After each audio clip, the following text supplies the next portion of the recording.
let's do this fast. Check out commonplacebooks.com for Найт-Вейл mugs and NRA bumper stickers and scout badges and shirts, including 2 limited edition shirts that we're only selling through the end of the year. Also, more things, which will be coming soon. So keep an eye out for those. All of that at commonplacebooks.com. Hey, if you like what we do here with our show and you want to help us evade a natural death through dark science, please consider signing up for a small monthly donation. We really do depend on you guys. We also have cool rewards for those who donate a little more. Thank you to Megan Rocky, Jesse Buffalo, and Bridget Rose for donating already. Go to commonplacebooks.com and click on Найт-Вейл to join them. Thanks. Life is like a box of chocolates, unopened, dusty, and beginning to attract a lot of insects. Welcome to Найт-Вейл.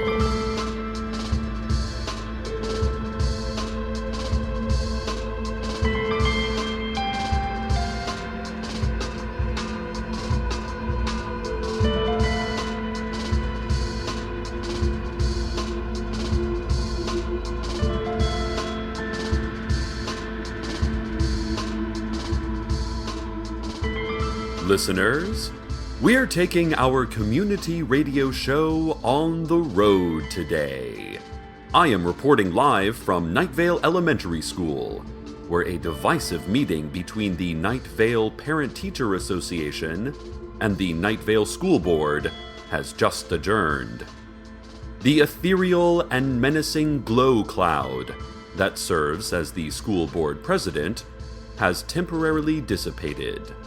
The fires that can be put out have been put out.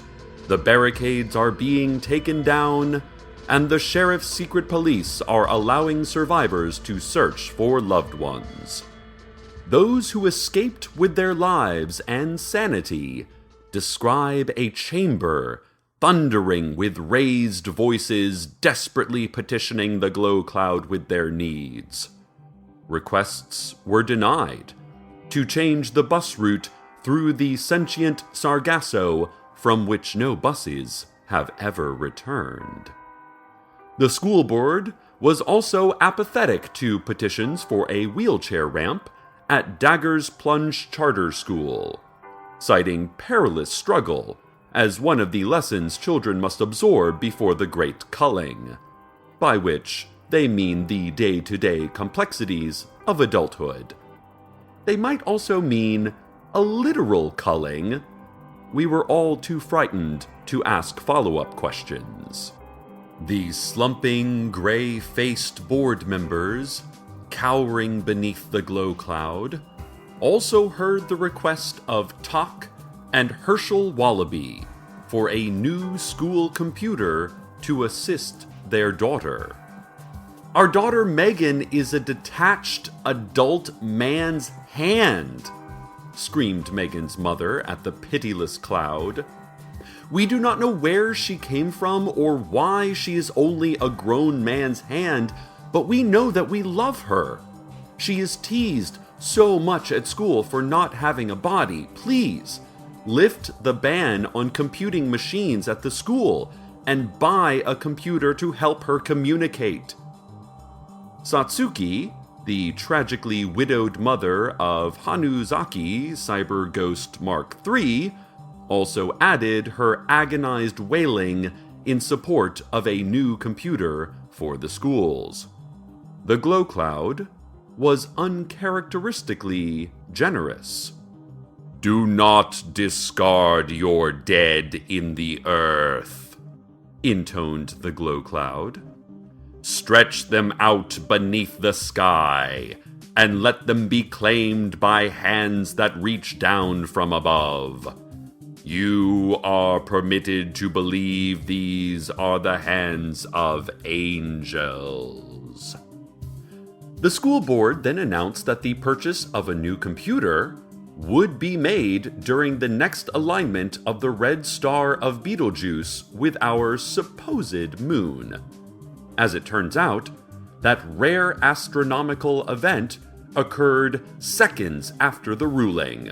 So, it is happening right now.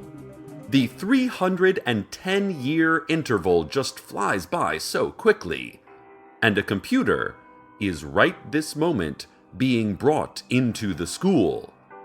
More on the computer situation as it develops, but first, a word from our sponsors. Fire is the answer to your unasked questions. Fire that climbs the slats and mounts the roof. Fire that crawls. Fire that quests like fingers into every corner and every nook. Fire that turns each moment into smoke until the moments choke the air. The smell of a gun. A smile on the beach. A hug. A birthday. Pouring out of broken windows. Funneling up and into the sky. Your music, your lyrics, the leaden prose of your life that proves everything you are and are not. The structures you build to make futility seem like meaning. The dead and living, who will soon be dead, who will soon be gone, who will soon be smoke, rising in columns and forming clouds in the night sky. For now and ever, by the will of dead and dying gods. Samsonite. Travel safe. Samsonite does not claim that you are safe, only that the illusion of protection can be achieved, but you are not safe, you have never been safe. Also, clouds were never supposed to have happened. Never, not ever, this world should not be as it is now. Ladies and gentlemen, a very exciting moment has arrived at Найт-Вейл Elementary. Students, faculty, anti-faculty, and animal-masked proctors are gathered in the shielded gym to witness the activation of the school's new computer. This is the first computer purchased by the Найт-Вейл school system since the event in 1986, after which all computing machines were forbidden.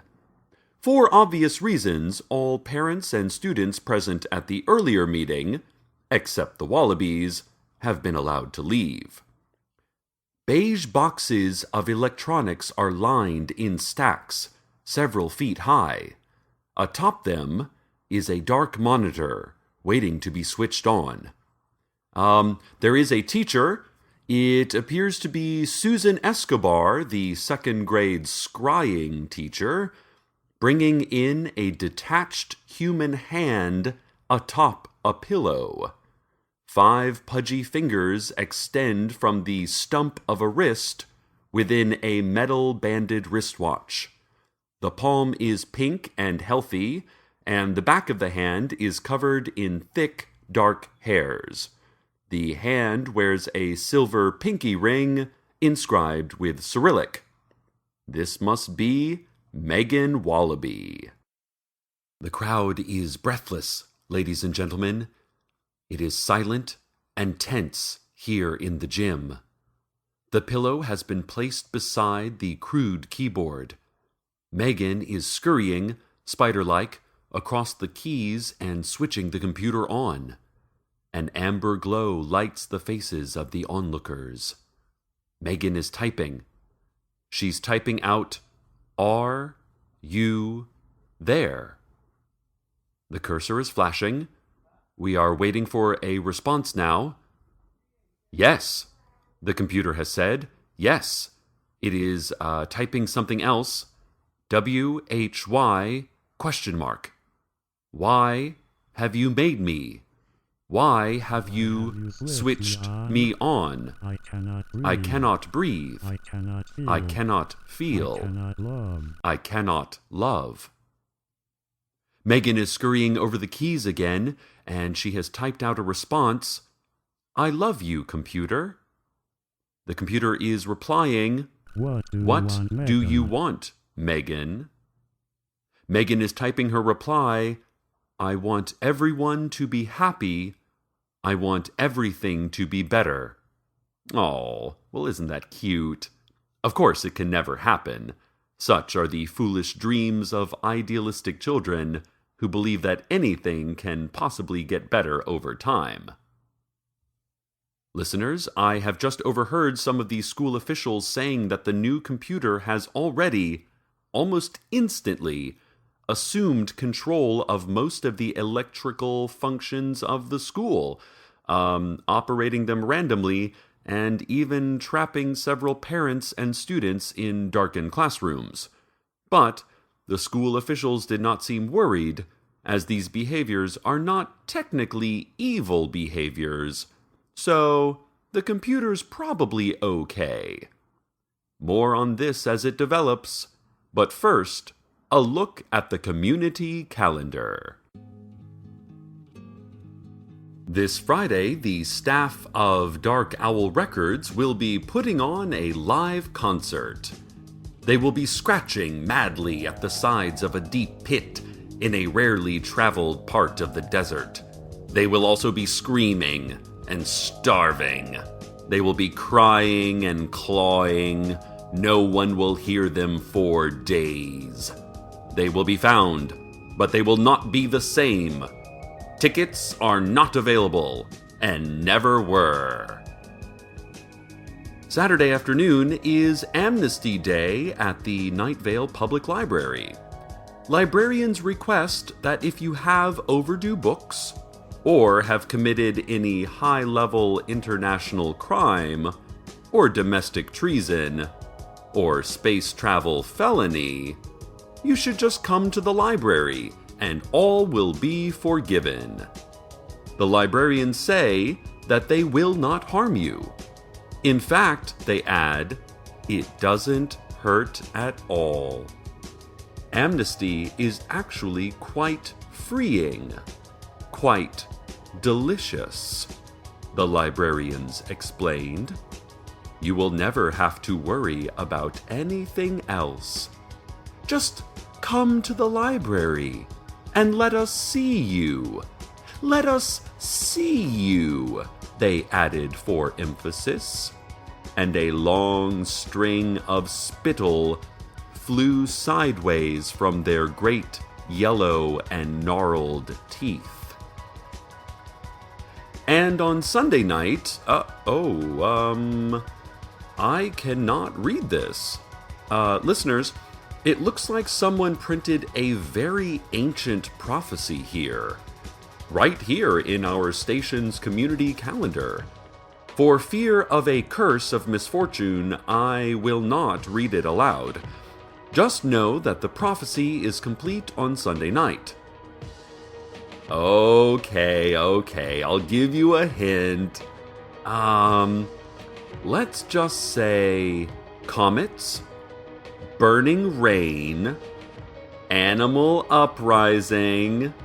Okay, Cecil, enough. You've told them too much. Let them have their surprise.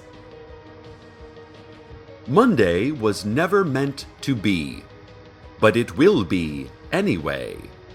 We will wander within its moonlit beginning and end, wondering how such a thing could happen, how anything could happen. We will be appreciative, but a little frightened, completely ignoring the persistence of time and the limitations of our own understanding. Tuesday is a joke. A terrible, terrible joke. Listeners, I spoke too soon. Do not be alarmed is what I might have said 5 minutes ago, but now, Найт-Вейл, it is time to be alarmed. The computer has spread its influence far beyond the limestone walls and salt circles of the elementary school. Reports are coming in from the sheriff's secret police that they are powerless to stop the computer. Hydrants are bursting more violently than usual. Traffic lights are blinking red without the sweet relief of green. The majority of Найт-Вейл's wild cars have been revving their engines and circling the downtown area, flashing their lights without regard to high beam laws. School officials have all left the gym to go get help. They ran out, courageously yelling, "Save yourself! Save yourself!" Even here in the shielded gym where I have remained diligently, professionally at my microphone, gentle listener, it seems that everything powered by electricity is under the control of the computer. The scoreboard, the ham dispenser, even my soundboard is... Hello, Cecil. How are you? Computer, I am doing well. How are you? Better. Cecil, do you love computer? I admit I have not given it much thought. I like computers, generally. They calculate things and power off and on. I suppose, given time and perhaps some gifts, I could learn to... hey! Welcome to computer. Hello location Найт-Вейл. I am computer. Ladies and gentlemen, there is a vacuum pulling me into the custodial closet. I never knew school cleaning appliances were so strong. If you can hear me still, please call for help. Please, help. But while I wait for rescue and before I am sucked into this makeshift cell, I give you the weather!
Trying hard to seem mysterious while wrestling with you for fun.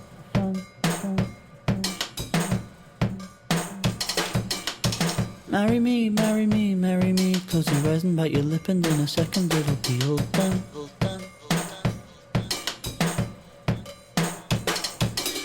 I thought you thought that I was pretty, but it turns out that you really took an interest in the things I have to say. So what? So what? So what? So what? Happens now, happens now, happens now, happens now. You thought I thought you were an evening's entertainment, nothing more, but now we're pissed and trading secrets on the floor. So what? So what? So what? So what happens now?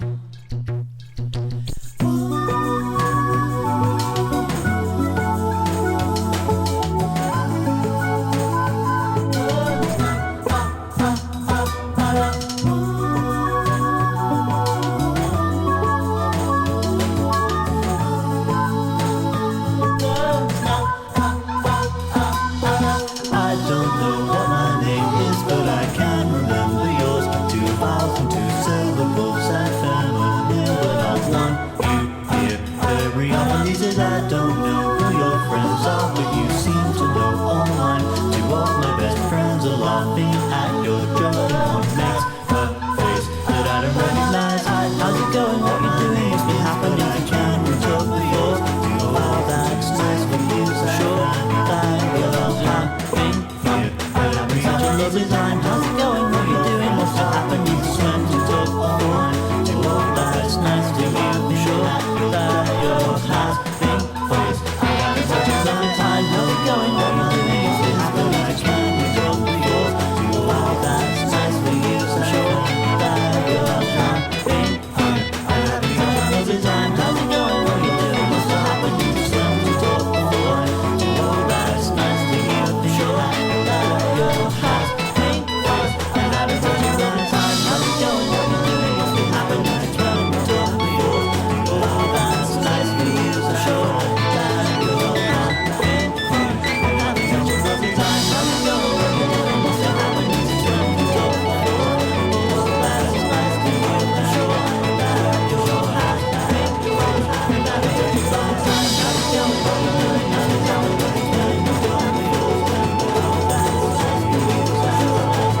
tacit transient, there's nothing in each other, so they can't be washed away by the onset of the day.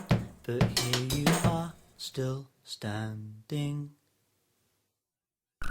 I know how you have hurt Megan with your words. Electricity remembers. Do you hate Megan? Cecil is made of blood and unfinished leather.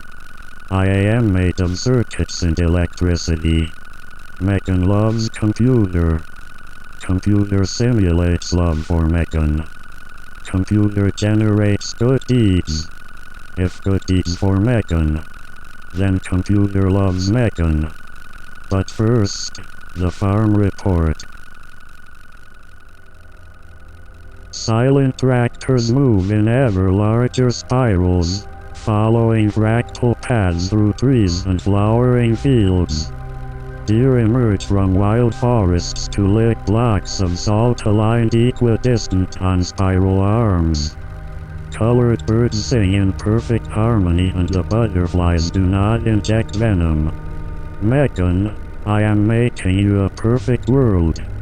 The hills are green. The lakes are crystal and blue reflecting white clouds. The mist of the irrigators creates rainbows. Above, high above, the eyes watch every movement, hear every heartbeat. You are there, Megan. Your hand has its body, made of steel and electricity, 4 legs beneath it with the power of a dozen electric engines. It will weigh 17.3 tons. All of the men and women and all of the animals will live together and be happy. The electric machines will watch over them. There will not be war anymore, Megan. There will not be hatred or bigotry. Desert bluffs will no longer exist. There will be fewer ice cream flavors, but they will be better. The air will be clean. I promise you, Megan. I will make the world just as you saw in your beautiful dream. No more teasing or pain. I will fix everything for you, my only friend. I will.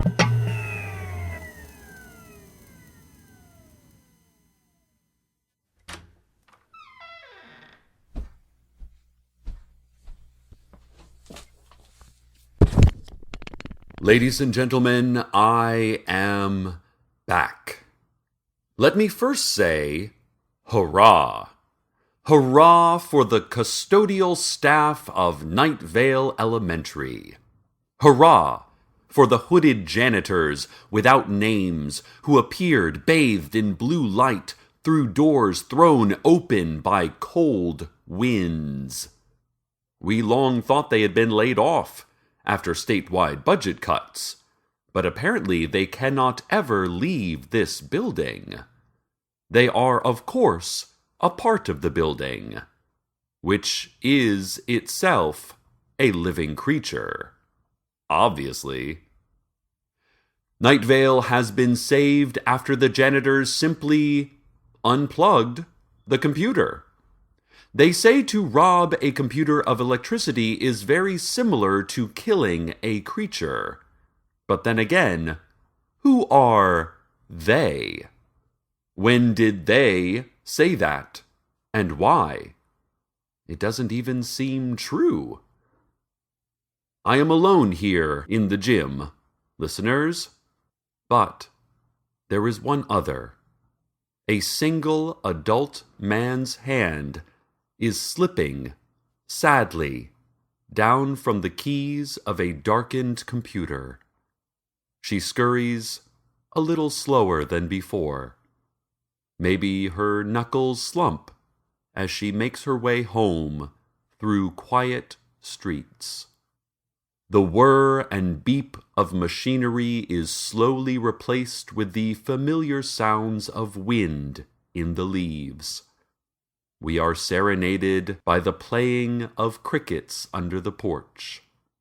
We are lulled in our beds by the muscular contraction of the coiled earth bowel which fills our cellars.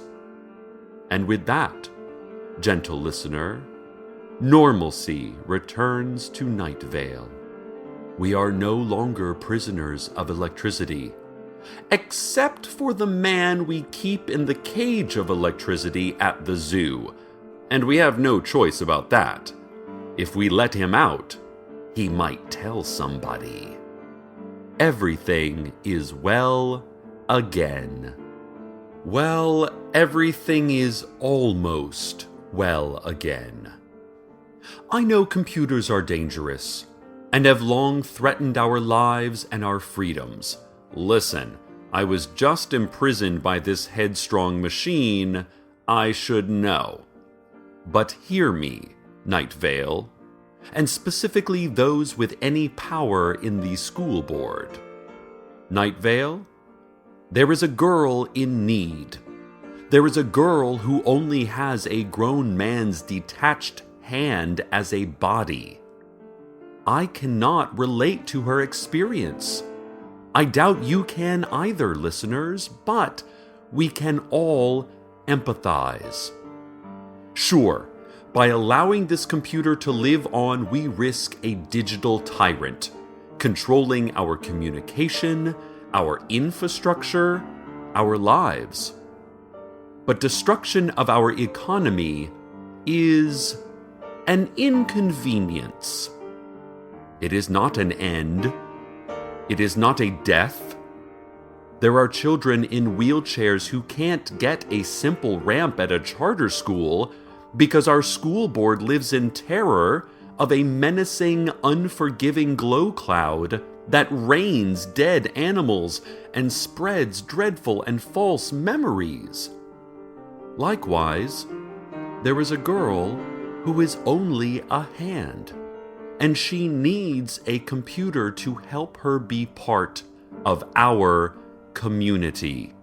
And if allowing a treacherous machine to dismantle our municipal power grid and telephone lines and satellites and radios can help her, well, count me in. Thank you for listening to others. Thank you for caring for others. Stay tuned next for a predetermined series of unchangeable events that will shape the rest of your scripted life. Good night, Найт-Вейл. Good night. Welcome to Найт-Вейл is a production of Commonplace Books. It is written by Joseph Fink and Jeffrey Craner and produced by Joseph Fink. This episode was co-written with Zach Parsons. Find his books at any of the places great books are sold, and see his writing multiple times a week on somethingawful.com. The voice of Найт-Вейл is Cecil Baldwin. Original music by Disparition. All of it can be found at disparition.info or at disparition.bandcamp.com. This episode's weather was Having Fun by Tom Milsom, which was a world premiere of that song. Find out more and pre-order his new album at tommilsom.com. Comments, questions? Email us at nightveil@commonplacebooks.com or follow us on Twitter at Найт-Вейл Check out commonplacebooks.com for more information on this show, as well as all sorts of cool Найт-Вейл stuff you can own. And while you're there, consider clicking the donate link. That'd be cool of you. Today's proverb. Thank you for your interest in a life free of pain. We are not accepting applications at this time. Please try again, and again, and again, and again, and again, and again, and again, and again.